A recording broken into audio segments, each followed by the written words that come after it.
Bonjour tout le monde, bienvenue à Trading Communautaire.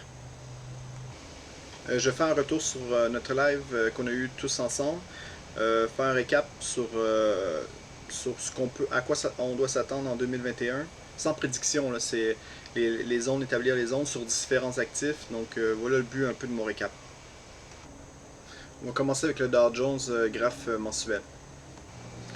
Très simple, on a tous vu en 2020 la correction qui a été déterminante, avec ici un top qu'on avait, un top de marché, avec une clôture mensuelle qui soulignait une faiblesse en hebdo, en journalier, peu importe, et qui nous apportait évidemment à un price action, je dis ça en guillemets, une zone travaillée en 2015 qui était notre précédent top en 2015 et qu'on a été chercher. Donc une zone qui était vachement intéressante pour les investissements long terme. Tous ceux qui parlent d'investissement long terme présentement, franchement, sont un peu ridicules. Il faut avoir une question de timing et ici, c'en était un. Là, présentement, encore une fois, on a un double top ici en mensuel qui a été confirmé, traversé à la hausse. Donc la logique, tout simplement pour 2021, attendre tout simplement un pullback ici, c'est la première zone vraiment à vérifier.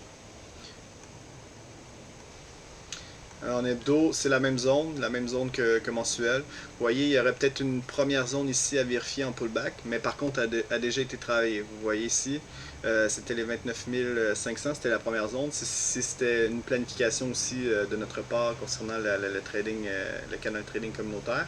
Donc voilà, il y aurait une première zone d'alerte ici à surveiller.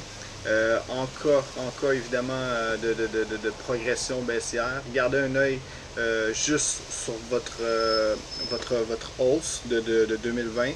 Et c'est la seule référence qu'on peut avoir temporairement jusqu'à temps qu'on ait un premier trimestre de fait. Et après, ben, on aurait les 23 Fibo qui resterait peut-être une extension baissière en cas d'aggravation évidemment à surveiller. Mais ça reste somme toute un endroit vraiment important à surveiller et voir le comportement de marché évidemment comme d'habitude sur les unités de temps plus courtes, horaires, voir le comportement et voir si après on peut rentrer un peu plus sereinement et continuer évidemment dans la tendance haussière. Bon, graphe journalier, est-ce qu'aujourd'hui, ça sera la journée de décision, de sortie de notre précédent top en journalier? Tout à fait possible. Donc, le cas échéant, garder un œil en pullback un peu plus tard en début d'année pour maintenir un peu la pression haussière. Après, évidemment, si ce niveau-là flanche, vous savez que vous avez une faiblesse en journalier, donc il faut être vachement prudent et être beaucoup plus attentif à ce qui va arriver, attendre des zones swing un peu plus basses. Évidemment, on surveillera le marché, là, mais juste vérifier si vous voyez une clôture journalière baissière en cassure d'un overlap journalier. Ça vous fait encore une fois une faiblesse journalière qui vous apporte à tout coup, ça nous apporte quand même une certaine correction. Donc voilà. Ça fait un peu le topo pour le Dow Jones, donc je vais continuer. Maintenant, place au DAX. Non, graphe mensuel, pardon. Tout simplement garder un œil sur un pullback, sur l'overlap ici en mensuel. Ça reste somme toute simple, mais ça reste vraiment un rebond qui est quand même d'envergure, qui est directionnel. Et finalement, est-ce qu'on va avoir une clôture de sortie haussière? Tout à fait possible. Donc, donc vous voyez ici un peu dans l'idée, une clôture mensuelle haussière de sortie en mensuel, ce qui nous ferait aller le marché évidemment encore un palier plus haut. Voilà, si on reste d'actualité par rapport à notre graphe mensuel, le niveau d'actualité c'est celui-ci en termes de clôture mensuelle. Donc à vérifier pour un pullback pour préserver. Et après, évidemment, toute clôture mensuelle qui casse l'overlap à la baisse, c'est un signal de faiblesse qui est clair et qui vous apporterait, évidemment, à plus long terme, une correction peut-être un peu plus majeure. Donc, on verra, on n'en est pas là, mais c'est à titre de préparation pour plus tard. En hebdo, mais gardez un œil, ça a déjà été travaillé, mais ça reste l'overlap en hebdo. Évidemment, il faut absolument qu'il tienne, ça reste toujours les 13 000. Il faut que ça tienne, sinon c'est une alerte évidemment d'affaiblissement. Il y en a un ici, une clôture qui est en train de se former, beaucoup plus haut. Vous voyez ici vers les 30 006. Ça nous prendrait vraiment une clôture de sortie haussière pertinente pour pouvoir racheter ça, les 13 006, et pour pouvoir continuer encore une fois à peut-être atteindre les 14 000, les 14 500. Est-ce que c'est maintenant le moment ou j'en sais absolument rien. Absolument rien. Mais le cas échéant où on voit une clôture, on voit qu'il y a une sortie haussière. Évidemment, ça reste un niveau à surveiller, ainsi que le palier Chartis, notre précédent top en hebdo, qui s'est fait refluer, donc c'est un overlap, donc si c'est une résistance, ça se transforme automatiquement en support à titre de price action. Donc moi, ça fait un peu le topo pour le DAX, des niveaux importants. Évidemment, toujours garder un œil sur les Fibos à titre stratégique par rapport à notre année 2020. Vous voyez ici, on avait quand même un deal qui a été fait, les 38 Fibos par rapport à toute la montée. En cas de correction, évidemment, on regarde nos Fibos, ça nous donne des points de référence clés. On aurait une première zone sur les 12 500 et les 11 600 tout de suite après. Bon, place au S&P. Vraiment de base, très simple. Si ici c'était un deal en mensuel, les 3200 pour notre dernier trimestre, maintenant on a monté d'un palier, ça va être les 3500 qui vont attirer notre attention pour un overlap en mensuel, zone qui est quand même très importante. En cas de cassure, évidemment, mensuel de ce niveau-là, encore une fois, faites vos prières. Non, je blague, là, mais c'est un affaiblissement mensuel, donc on verra. De toute façon, pour le moment, on en est loin d'être là. En hebdo, pareil. Donc, vous pouvez voir qu'on a un double top en hebdo. Ce qui est intéressant, c'est que ça n'a pas encore été travaillé. On n'a pas eu de pullback en journalier, quoi que ce soit dans cette zone-là. Donc, c'est somme toute très, très intéressant comme zone à surveiller pour 2021. Bon, en journalier, idem ici, on a un overlap journalier. Pour le moment, il se fait racheter, ce qui est tout à fait normal. Donc, on attend évidemment une faiblesse. Mais on ne l'attend pas nécessairement, mais le cochon, on a une faiblesse, juste prendre garde. Et vous avez toujours des overlaps qui sont un peu plus bas à surveiller. Donc, voilà. Et on garde un œil sur nos fibos de toute la montée de 2020, juste pour garder un œil sur des horizons de temps un peu plus larges, sur des corrections qui sont un peu plus larges à titre de pourcentage, c'est tout. Pour avoir une vision, pour avoir des bornes qui sont claires et précises. Pareil sur tous les actifs, hein, je fais la même chose. Donc ça donne des bornes qui sont intéressantes à surveiller, voir un peu le comportement de marché. Et le cas d'une réaction positive, que ce soit sur les 38, que ce soit sur les 23, c'est tous des zones qui sont destinées à être des zones swing. Donc voilà, qui a le potentiel à tout le moins. Vous voyez une réaction, vous voyez que vous avez une faiblesse en horaire, vous voyez que ça repart à la hausse. Vous savez que vous détenez un point clé, vous avez en plus une confirmation sur des unités de temps plus courtes, minimum horaire évidemment. Donc vous avez après le champ libre pour travailler, pour aller chercher évidemment les plus hauts historiques. Autour du Nasdaq. Intéressant pour le Nasdaq. Gardez un œil évidemment ici sur les 12 150, 12 000, qui est un overlap en mensuel. Normalement, théoriquement, on devrait avoir sans difficulté une clôture mensuelle haussière en sortie de l'overlap. Donc vérifiez le pullback. Aussi, en tout temps, je ne sais pas si ça va être en 2020 ou 2021 pardon, ou un peu plus tard, dans un an ou deux, je ne sais pas. Vérifiez évidemment un pullback sur notre ancien top de marché qui est de 2020, soit la mèche pour commencer, le haut de mèche vers les 9005, 9006, et après les 9000 tout simplement, qui reste la clôture mensuelle pour repartir évidemment à la hausse pour avoir des deals sur des investissements un peu plus long terme. Concernant l'hebdo, voilà, vous voyez très bien ici qu'on a un double top en hebdo. Voilà, vérifiez tout simplement le pullback dessus, ça reste du price action de base. Après, vous voyez les zones mensuelles ici, c'est la mèche. Donc si c'était une mèche en mensuel ici, c'est vraiment un top en hebdo, notre ancien top de 2020. Donc vérifiez quand même, ça serait un retracement de 50% le cas échéant, qui serait quand même top. Et évidemment, vérifier un extrême basse qui serait les 61 de retracement. Évidemment, le coefficient où c'est notre point haut, j'en sais que dalle. Ça reste à suivre. Mais vous voyez ici, il y a déjà des overlaps qui sont affichés. Il y en avait un ici, vous voyez, il a été racheté. Donc là, on en a encore une fois ici. Est-ce qu'on va avoir une clôture en plus hebdo ici au-dessus? Donc le cas échéant, on a vraiment une clôture qui casse un overlap. On a une alerte pour aller chercher évidemment le cas échéant sur les unités de temps plus longues.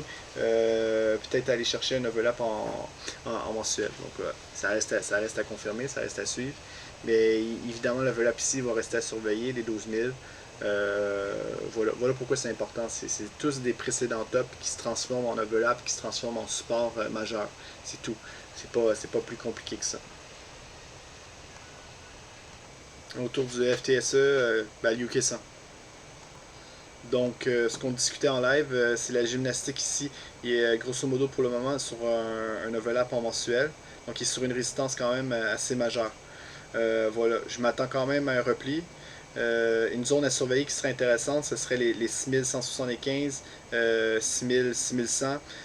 Voilà pour un pullback parce on est vraiment dans un rebond qui est confirmé. Donc vous voyez bien qu'ici, le marché nous affichait un enveloppe en mensuel. Donc c'est une zone importante à surveiller pour essayer de casser ici la résistance, pour essayer d'aller rechercher les plus hauts et voilà quoi. Donc, ça reste une zone importante pour 2021 pardon, à surveiller. En hebdo, pour le moment, le gap se fait vendre. Ce qui est intéressant ici, c'est qu'il y avait un petit overlap, vous voyez, en hebdo qui a été racheté. Là, présentement, on en a un nouveau. Donc, c'est les 6575 à peu près, 550.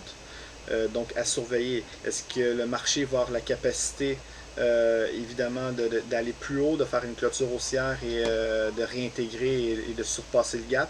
C'est une question qu'on doit se poser. Et le cas échéant où que ça arriverait, évidemment, vérifier un pullback ici sur les 6575 pour acheter et faire une trade intéressante journalière, tout simplement. Donc voilà, ça fait le tour pour cet actif-là. Maintenant, place à l'or. Donc, concernant le mensuel, gardez un œil évidemment sur notre année 2020. Un œil sur les 61 Fibo, qui reste un retour sur les mèches en mensuel. Donc, ça serait grosso modo intéressant. Pour un pullback, évidemment, sur l'overlap, on a un premier overlap mensuel qui est défini, c'est les 1800 tout simplement. Donc, en cas d'extrême basse, vérifier un pullback sur les 75 Fibo, qui reste grosso modo la clôture mensuelle, de l'indécision un peu au début 2020, là, quand le marché est parti. Évidemment, là, on voit bien qu'il y a eu un intérêt pour l'or cette année. Donc, là, évidemment, on reste en correction. Un niveau vachement important a été préservé, c'est tout simplement les 50 Fibo de l'année. Donc voilà. Donc en hebdo, si ici c'était un creux en hebdo qui s'est fait vendre un peu plus tard, vous voyez, le marché est quand même sympathique, là. Il y avait vraiment un overlap ici qui était clair en hebdo. On a fait un pullback dessus et ça s'est refait revendre. Ici notamment, c'était une planification que j'avais partagée à tous. Ça s'est fait revendre. Par contre, le marché, là, pour le moment, il y en a décidé autrement. Vous voyez, il casse à la hausse un overlap en hebdo. Donc, on sait qu'il y a un signal, qu'il y a un potentiel, qu'il y a une force acheteuse, tout simplement. Donc, l'intérêt, et là, présentement, en plus, on a un overlap qui est en train de se former en hebdo. Donc, gardez un œil sur les 1880 pour plus tard. Par contre, gardez un œil sur le rebond. On garde un œil sur notre rebond, tout simplement en plaçant nos fibos, qui nous fait une extrême basse, vous voyez, un peu en bas des 28, des 1800. Ce qui nous ferait les 75 fibos, un extrême basse. Pourquoi je m'intéresse à un extrême basse? Parce que j'ai un premier signal acheteur d'envergure. Donc, il est fortement possible qu'on ait un pullback.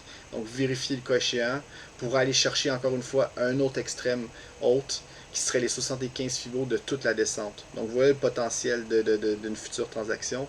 Donc, aller chercher peut-être les 2000 dollars encore une fois. Donc, après, évidemment, il y aurait sans doute une sortie, une prise de bénéfice majeure. Ben, j'en sais que dalle, là, mais c'est tout à fait possible. T'sais, le cas échéant où les gens atteignent un certain palier, étonnez-vous pas qu'il y a des gens qui sortent. C'est juste une question de logique et une question d'être normal, quoi. Place maintenant à l'argent. Intéressant avec l'argent. En cas évidemment de repli majeur, garder un œil attentif évidemment sur le volable qui se resterait les 61 Fibo de toute la montée qu'on a eu récemment. Donc ça reste une zone. Évidemment, le cas échéant où vous rentrez en position, vous orientez toujours comme objectif un overlap, qui reste un overlap vraiment important ici en formation, un overlap en mensuel ici, ce qui resterait les 23, qui donnerait la possibilité de rentrer ici jusque-là pour un objectif moyen terme. Là, pour le moment, il faut vérifier un pullback tout en haut. Voilà. C'était des zones aussi que j'avais partagées à tous, vérifier les 27, donc je ne sais pas si vous l'aviez fait ou non. C'était évidemment entre nous des endroits qu'on surveillait. Donc à surveiller ici pour évidemment pour 2021, encore un repli un peu plus majeur. Et pourquoi en 2020 on avait eu aussi un repli qui est important dans cette zone-ci, les 29, c'était tout simplement qu'on avait un overlap qui était clairement défini en mensuel. Vous voyez? Donc on a atteint cette zone-là et on a eu un bon repli. Donc est-ce qu'on pourrait envisager un repli plus important? Tout à fait possible pour aller chercher vraiment une zone qui est intéressante, une zone qu'on peut voir à l'œil nu, qu'un enfant de 8 ans peut reconnaître. Donc ça reste ici les 61 Fibo, ça reste ici un overlap en mensuel, ça reste ici une zone la plus pertinente et la plus importante. Donc voilà pour l'argent. Donc, ben, merci à tous. Merci pour votre présence en live, pour votre bonne humeur. Je vous souhaite à tous une bonne année, bonne fin d'année. Fêtez bien. Prenez soin de vous. Puis, évidemment, on reste en contact. Ça reste grosso modo une planification d'attente pour des zones qui sont importantes en 2021. Voyez tout simplement par rapport au price action. T'sais. Si on se fie tout simplement à ces niveaux de prix-là, ça reste des niveaux de prix qui sont intéressants et majeurs. Et voilà quoi. Qui reste quand même de base du price action. C'est ce que moi je préfère, vous le savez. C'est ce que je regarde toujours. Donc vous pouvez compter sur moi en 2021 pour être là. Et donc prenez soin de vous, puis amusez-vous bien. Salut!